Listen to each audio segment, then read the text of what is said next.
I'm glad to have you here today. Let's look at the kind of conversation or discussion one should avoid, you should avoid.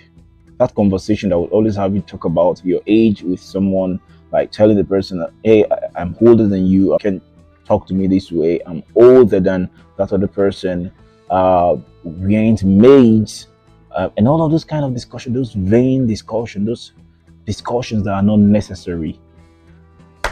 Avoid such discussions. Another kind of conversation we should avoid is a conversation that has to do with your wealth or financial level, or conversation that has to do with other other people's wealth. Like, hey, Mr. A is richer than Mr. B.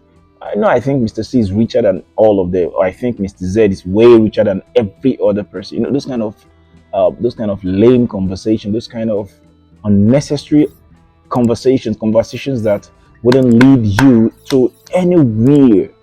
Such conversations are really, really not necessary. I feel people that have such conversations are people that are low-minded, or people that have less to offer.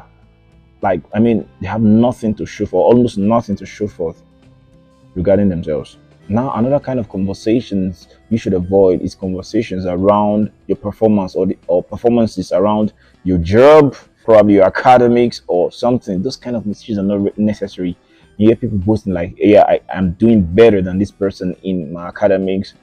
Maybe you're in university or tertiary institution. You'd be like, I'm a 4 pointer, and you just 3 pointer, you just 2 points.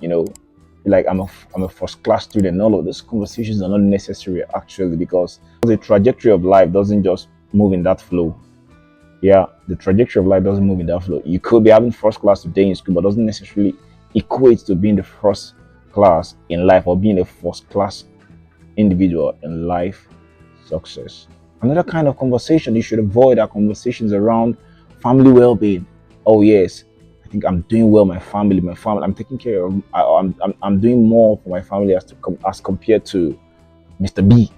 Right? Look at the children looking all hungry, tired, and all of that, famished.